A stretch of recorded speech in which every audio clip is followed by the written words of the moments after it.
Hi everyone, it's Colleen of Irish Rose Creations. I'm up on the 12 by 12 Cardstock Shop YouTube channel demonstrating a new product that they're about to launch, and I'm so excited to share it with you. We're going to be working with the new line of alcohol ink paper. I'm going to show you how the alcohol ink paper works, and we're also going to do some techniques using alcohol ink. So let's get started. This is a new product that 12 by 12 Cardstock Shop is coming out with. It's called alcohol ink paper. It's 12 by 12 in size, and it's meant to be used with alcohol inks. Now, you already know how the Cardstock Shop has a lot of paper and all kinds of textures and varieties. So it seems natural that they would come up with something like this as well. This is a synthetic paper. It's non-porous, flexible plastic, very thin, and it's meant to be used with alcohol inks. So I'm going to be showing you today how this works with alcohol inks. I was able to take the 12 by 12 sheets and trim them down into 4 6 by 6 sheets to show you that these can go a long way if you buy just one pack of the paper, which is really exciting. So today I'm going to show you several techniques that you can use using this new line of paper and alcohol inks. And we're going to do some techniques so that you can get some really good ideas. The first thing we're going to go over is the supplies that we're going to need for our techniques today. Obviously, you need the alcohol ink paper trimmed down to 6 by 6. We're going to be working with alcohol inks. They come in regular and pearl, but we're going to be using regular inks for today's purposes. But the pearl gives you a really pearlescent, cool look, so I love those as well. This is the storage container that I use for my alcohol inks because I have several of them. I must have like 50 or 60. And this little storage container really keeps everything nicely locked up and convenient for me. So I wanted to share that with you. We're also going to be working with alloy ink. And alloy inks are like a metallic liquid powder. It creates metallic highlights over your alcohol ink card panels. And it's really, really pretty. So we're going to be working with those as well today. But some of the other supplies that you're going to need are the magic of this entire alcohol ink process, which is alcohol blending solution. This stuff is something you are definitely going to want to keep in your stash because it's the key to helping that alcohol ink move around the panel. This is the other necessity, a manual blower tool. This blower tool helps you push the ink around the page and get some really, really cool looks from it. We've all seen these ink blending brushes, these ink blending tools. I like to keep these on hand so that I can use them with alcohol inks as well, because you can swipe them on the card panel and create a very smooth, beautiful look.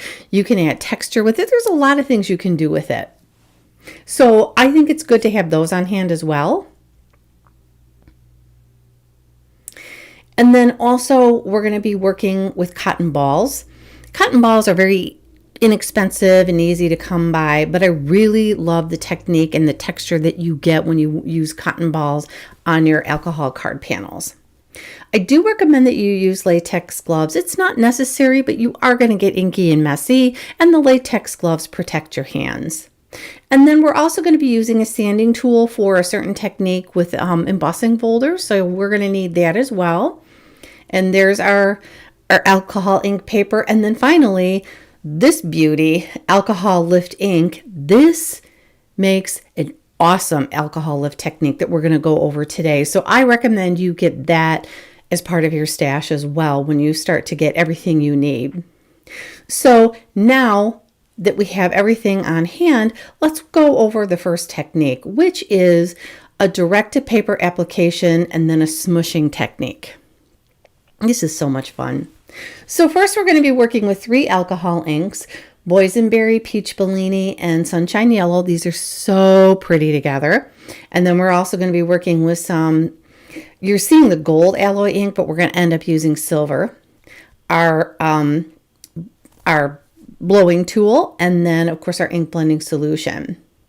The first thing you're going to see me do is take the lids off of everything. You have to work fast when you're working with alcohol inks. So I take the lids off of everything so that I'm ready to grab and go. First thing I do is just apply a layer loosely of the alcohol blending solution onto the alcohol ink paper, and then I start adding the color. I start with light and move to dark.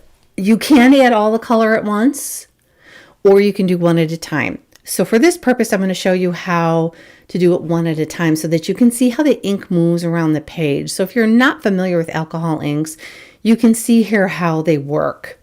The blending solution and that blowing tool is what really allows you to be able to move that ink around the page and get some nice wispy looks. So now when I go in with my second color, the second darkest color, I am able to blend it in with the first color, and then a lot of times you end up with a third color there, like I guess it's a tertiary color, secondary, I forgot what it's called. But anyway, I continue to build color here by adding more of the blending tool, more of the blending solution, and then using that blower tool and working quickly before the ink dries on the card panel. You do have a little time, but I want to show you right here what happens if you don't use blending solution first. That ink is dry already and I can't move it anymore around the paper. So adding that blending solution allows me more time to move that ink around the paper and kind of get it to blend a little better and work a little better and not be so blotchy. Like right now it looks a little too blotchy and I want to blend it in a little more. And that's where that blending solution comes in really, really handy. It'll help you do that. So as I continue to add color, you can see that I alternate between the blending solution and the inks, just building a few layers of color till I get it to look the way I want it to look. I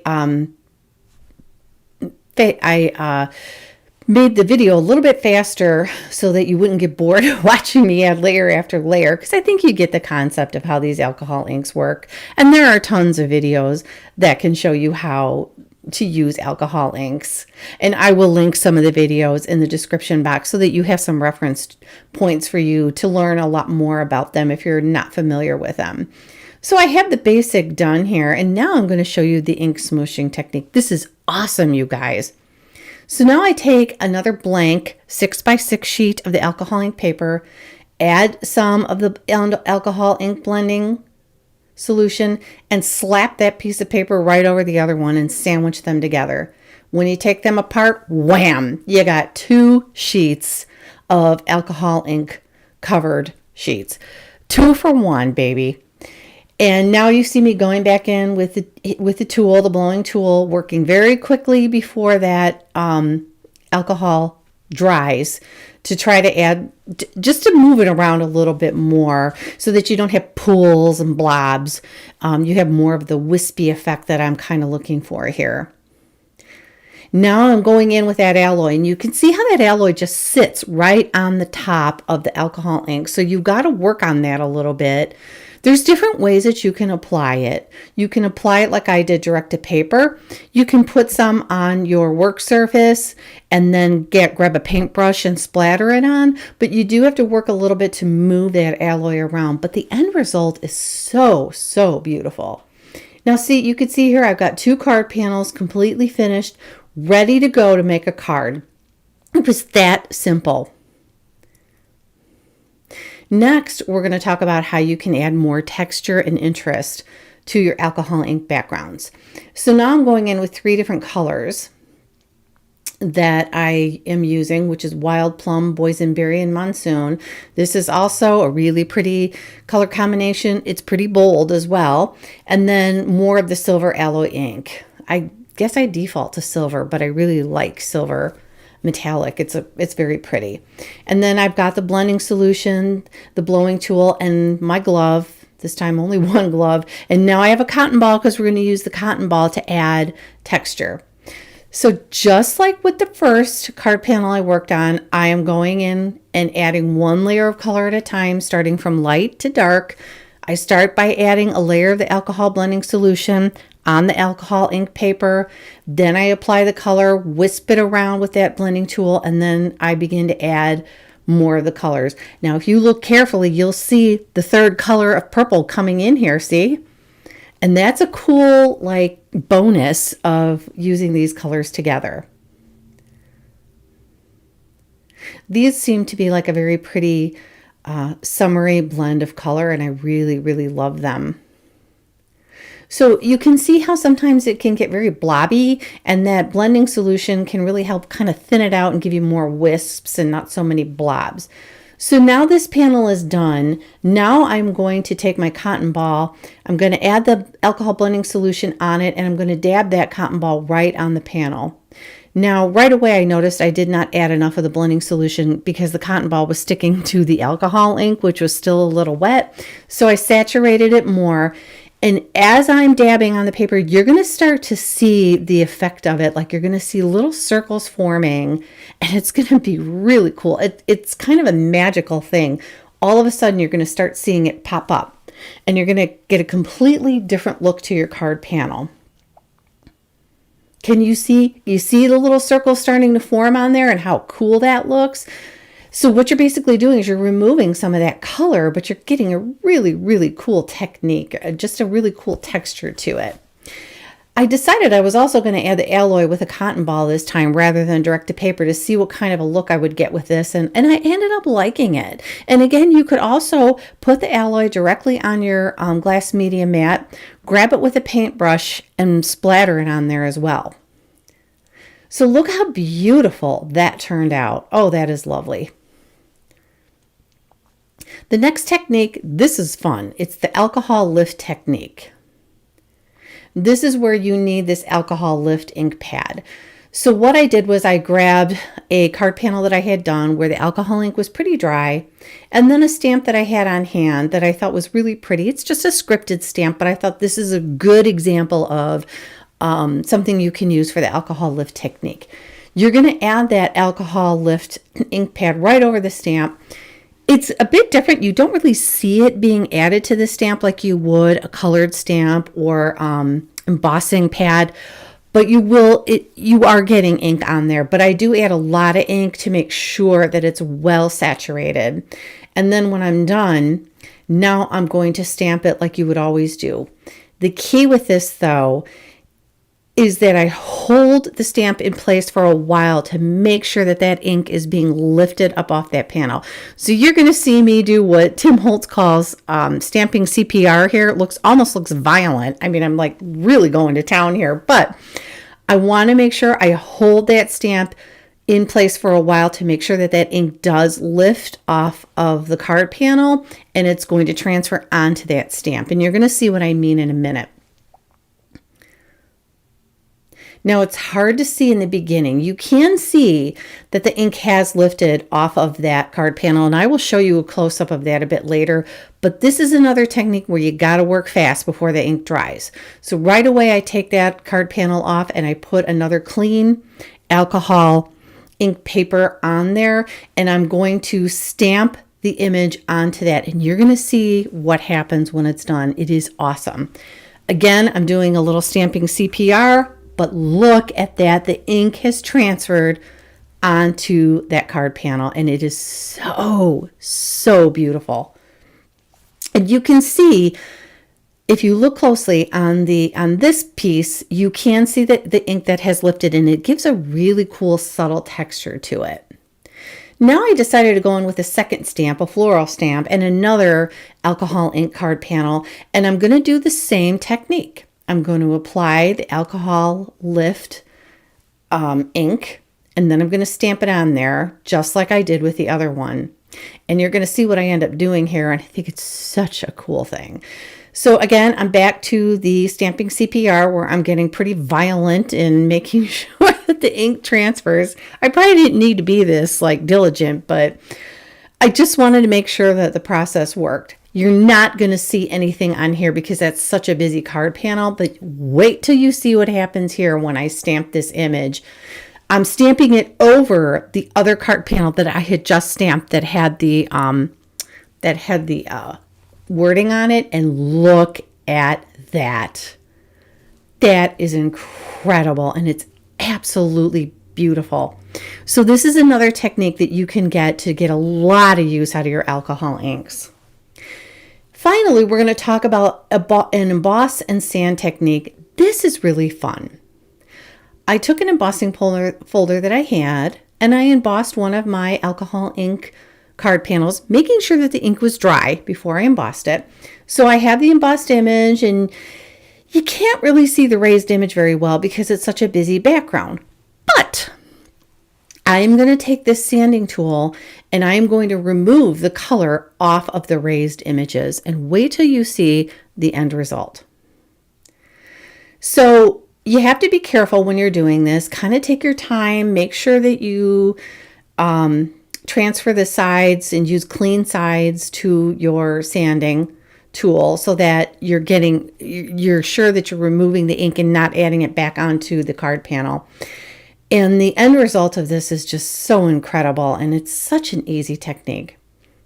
So now when you look at this, look at that. You can see the embossed image because I've removed the color. And that is so, so beautiful. So you have texture as well as interest. Here's some other cards that I made doing the same things with different embossing folders. And then I finished the card panel off with some focal points. Just a gorgeous background. Here's another one with more of a bold alcohol inked background and that really, really pretty and funky embossing folder. And finally, here's one more example. And the cool thing with this is this one, if you look closely, also has the alcohol lift technique in there. So you have a lot going on in this background panel, and it all adds up to one very, very beautiful end result. So these are some really cool examples of this technique as well.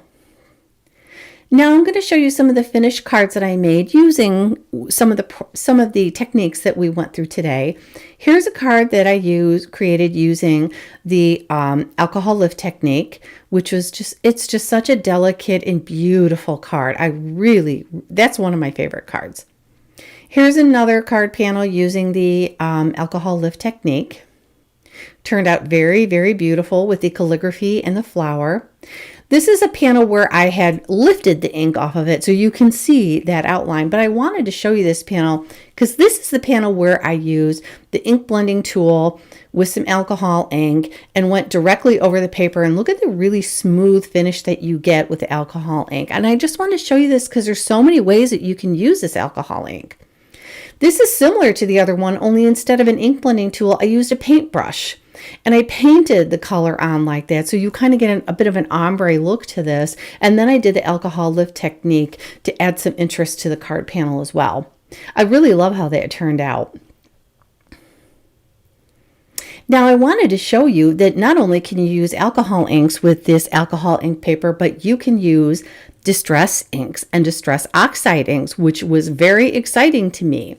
What I did was the ink smushing technique, which was to apply the ink to my glass media mat, and then I smushed the color on there, and it turned out beautifully. I think I used like 3 or 4 colors, just like you would use on regular paper, and you get a gorgeous look. Here's another example that I used, and I added some of the new spritz to it, the top of it for shine, put some clear embossing powder over the top and dried it, and I have this gorgeous, gorgeous look. Now I want to talk a little bit more about the embossing powder, but first I wanted to show you this card panel because this is one where I used a stencil, and I both removed color and I added color. And I also did some stamping on here. And I used the clear embossing powder to seal everything in so that the color would not move around the card panel. So the way I removed the color was that I added blending solution to a cotton ball and then dabbed through the stencil, and that pulled the color up off of the panel. And then I added color by just using one of my oxide inks and then adding color to it. So you have a really cool distressed look there. Now here's another card where I just stamped an image on it, and then I applied clear embossing powder and used my heat tool to set it. The wonderful thing about this paper is that you can use a heat tool, but you need to use the Tim Holtz heat tool because it's a lower heat. If you use your regular heat tool, you'll warp the paper. If you use the Tim Holtz heat tool, you will be able to successfully heat these up, and then you can add stamping and you can add some other things to your alcohol ink background. So I will link that heat tool in the description box. The last thing I want to show you is a technique I learned from Tiffany Solorio, who does a lot of classes on ink blending and alcohol inks. And I will link her social media to the description box too. But she said sometimes your card panels can get warped with all of the work you're doing on them. And this is a technique that you can use to try to get rid of the warping. That is a double-sided tape. And what I did was very carefully added that card panel to the double-sided tape, going very slowly so that you don't have any bubbles in it. You want it to be able to be flat on that double-sided tape. So then now you have double-sided tape, and now what you can do is you can remove the double-sided tape and apply that card panel onto a card base, and that will help to eliminate the warping. And I'm showing you how I'm doing this because you want to be careful to go slowly. So again, any of the warping, any of the bubbles get eliminated when you adhere this to your card panel.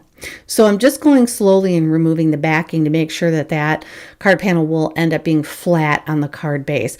You could also take your card panels and set them underneath something heavy first and then do this technique. But these are ways to get rid of any of the warping that does kind of happen when you're working with water and heat and alcohol inks. It's just something that does happen. So here are all the cards that I was able to make with some of the techniques we went over with today. I will include everything in the description box below, but I also will include a discount that you can use to buy your alcohol ink paper and anything else you want to buy at the 12 by 12 cardstock shop. I'm so happy that you stopped by today, and I hope you enjoyed this. Please make sure that you like and subscribe so that you can see more of the YouTube videos from this company.